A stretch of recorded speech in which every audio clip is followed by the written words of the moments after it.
Perfect. So July, thank you so much for spending some time with us and telling us a little bit about your experience with the recent Mosier Creek fire. I know it was pretty impactful for you and your family. Tell us a little bit about your family, who all lives up there in Wasco County with you. So I lived with my kids. I have 4 kids, ranging in age from 15 to 20, and then my husband and my brother and his wife lived in a tiny home on the property.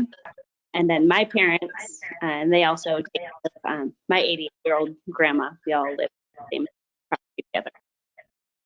Can you kind of walk us through what you experienced the afternoon that the Mosier Creek fire kind of erupted near your home? Yeah, I was heading home from work. It's a pretty normal day. Just talked to my husband about what we're gonna make for dinner, and I was heading up the hill, and I saw smoke, and my heart sank because I could see that it was really close to our home. And just then my phone rang, and it was my son, and he said, "There's a fire and we need to leave." And that terrified me because I was still probably a minute or so away from my house. So I sped home and screamed for the dogs to get in the car, for my kids to get in the car. You could see the black smoke rolling up behind the house. I ran in, grabbed a bin of important paperwork, threw that in the car, and then I went to grab our go bin from our storage unit, and at that point everything was orange, and I looked up and you could see the flames right there, and decided I was going to leave that, even if it only took me 30 seconds. I didn't think we had 30 seconds, so we left that, and my brother had hooked up my trailer because that was our evacuation plan, was to just hook up the travel trailer and go, and left with my 2 boys who were home. My parents evacuated with my grandma, and we all got out of there together and turned the corner down the road, and you could see the flames had hit the back of the house at that point. How much time passed from when you sort of saw the smoke and got that phone call to the time you guys were headed to safety? So it was about a little over 4 minutes from when I got home and we all got out of there. And when my brother saw it, called 911, and everybody got out. That was about 7 minutes. So everybody that was home only had a couple more minutes, than I did when I got there. That's incredible. We talk a lot about sort of these no-notice events, and wildfire certainly is one of those no-notice events. And to be able to do what you were able to do in such a short amount of time, less than 10 minutes, is absolutely incredible. And it wasn't just your kids and your parents and your relatives. Who else did you have to evacuate? So we had 7 dogs on the property that we all got out safely. We have 4. My parents have 2, and my brother has 1. And they knew they knew it was time to go. They jumped in the car before I even, said anything. They knew it was dangerous, and yeah, they all got out safe with us. So I'm always curious what drives people to prepare. One of the things, obviously, that we do as an emergency management agency is emphasize all of the different reasons why folks need to be prepared for whatever emergency may happen, whether it's a fire, a flood, or an earthquake. Do you have any prior experience having to evacuate due to an emergency? What kind of drove you to have this level of preparedness that allowed you to be so ready?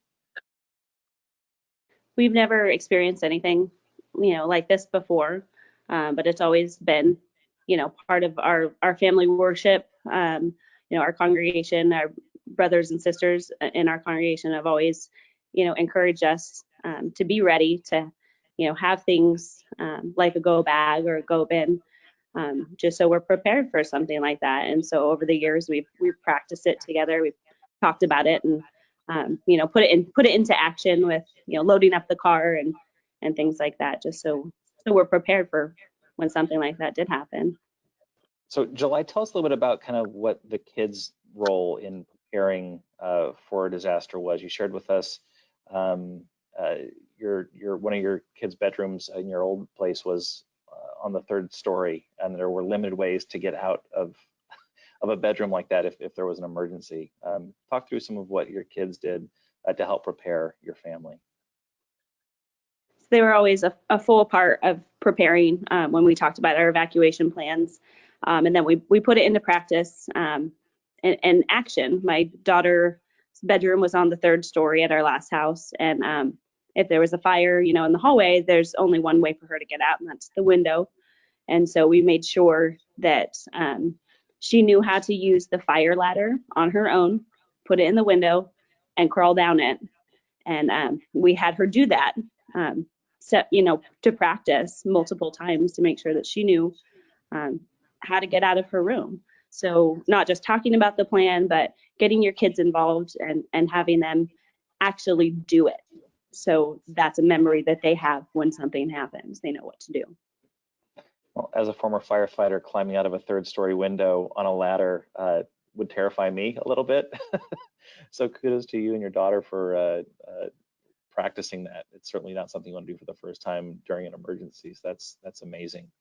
The things that you were able to think about, having extra copies of critical papers, birth certificates, financial records, what were some of the other things that you made sure that you kept in your preparedness kit and that you found you had to update from time to time? So definitely check, make sure, especially if you have children, that the clothes that are in there is something that fits them. They're going to grow out of it. So updating that regularly, checking it a couple times a year, making sure your food's not expired. And then with documents, keeping all the important things just in one spot. I had one small box of important documents, things like, marriage certificates and birth certificates and social security cards, just in one spot to easily grab and throw in the car if we needed that. And I'm glad that I don't remember thinking about it, but I'm glad that my brain kind of went on autopilot, and I grabbed that. And so we had most of what we needed. That's so reassuring and reaffirming to hear you say that. So much of what we talk about is the need to not just have a box of something or emergency supplies, but know how to use them and actually practice using some of those things. There's a lot of studies and research out there that show that the folks that go through a fire drill or an evacuation drill, even just once, fare much better than those that don't. And you're certainly proof that although you did it certainly more than once, it sounds like the repetition and the thinking about what needs to happen pays a huge, huge benefit when you're impacted like something like a wildfire. So never having been through an experience like this before, what, I guess, would you say is something that if you're an Oregonian and you haven't spent a whole lot of time, as much time as you had, preparing for an emergency or disaster, what are some of the things that you would recommend folks do, things to include in your preparedness kit, ways to mentally prepare for something that just seems incomprehensible, like a wall of fire moving towards your home? Be ready, have that plan, have your emergency things in a very accessible spot. Practice the plan, put it into action beforehand, and then be completely ready to leave everything behind. Don't go back in. Don't put first responders in danger. Don't put your family in danger. Just leave. I can't imagine the thought process that you had to go through, knowing that there wasn't a lot to be done aside from getting your family to safety. Again, from my perspective, the amount of preparedness that you had in place, the way you had approached living in an area that's prone to things like wildfire.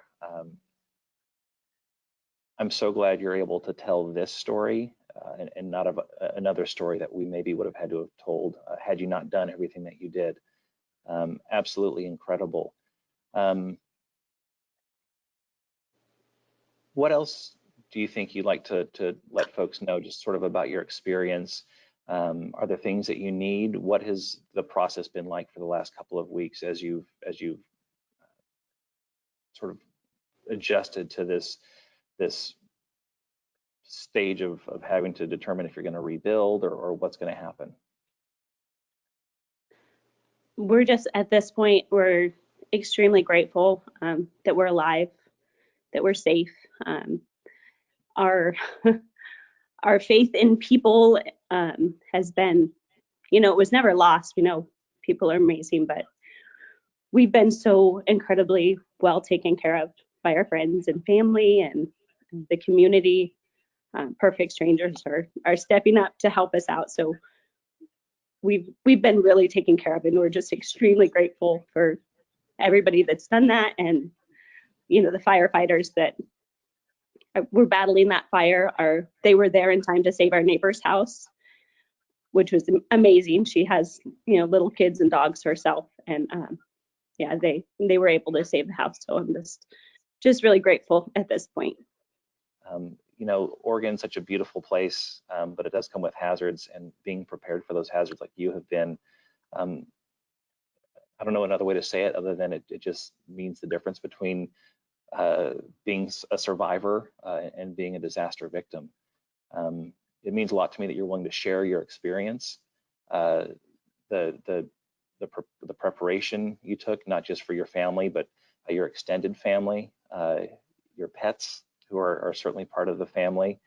You had go kits, and you touched on something too about the accessibility of your emergency supplies. I think a lot of us have this idea that we'll be able to get to everything that we need. I mean, had you not been so close to home, it probably would have been a different story for what you were able to bring with you. But can you tell us a little bit about kind of how your thoughts maybe have changed about where you're going to keep your emergency supplies and the accessibility of those types of things, and some of the habits that it sounds like you maybe have formed with regards to grabbing the dog go backpack when you would go on trips and things?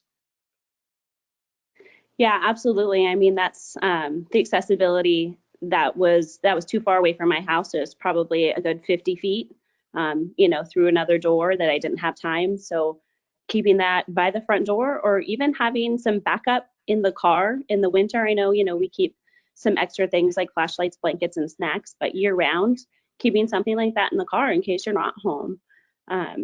We've always had like a dog bag packed, so I was able to grab that.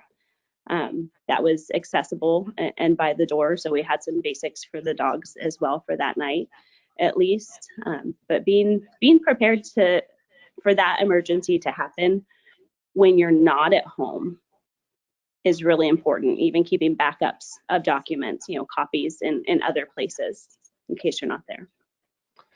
Yeah, I think it's an important takeaway that we don't get to pick when and where these disasters occur. But we can make decisions on whether or not we're going to be prepared for them and take some steps to be prepared. And clearly you and your family have done that. And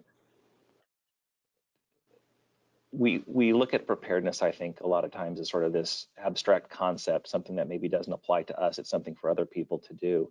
But for you to be able to personalize it and show really preparedness in action is incredible. What are your kind of next steps, July?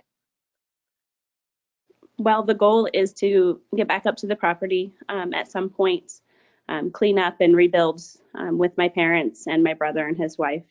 That was something that worked out really well for us, with my parents getting older and them taking care of my grandma. It was our own little community, and we really miss that. Well, it sounds like a piece of paradise, and I'm anxious for you guys to get back up there and enjoy that part of our state once again. Like, my heart's breaking for you, July, and your family, but it also it's so wonderful to see the support that you have from the community, people that you don't even know. I think that's one of the things that gives me optimism for whatever bad day impacts us as Oregonians. We like to come together and give each other a helping hand and make these difficult times a little bit easier. Anything else that you want to share with us? Just appreciation for everybody that yeah, that's helped out and that has been there. And like I said, the firefighters and first responders is just, I know their job is extremely difficult. And we really appreciate everything. Well, we appreciate you sharing this story with us and your experience. My job would be a heck of a lot easier if we had 4 million Oregonians who were just like you and sort of took that perspective. We want to make sure that all Oregonians stay safe, whether it's fires, floods, earthquakes, storms. But it's not easy. It sounds like it takes quite a bit of work to get yourself and your family and your community prepared to the level in which you did. But truly something to be admired. And when we talk about resilience and what resilience looks like, July, I think it looks like you and it looks like your family. Thank you. And thank you for letting me share my story.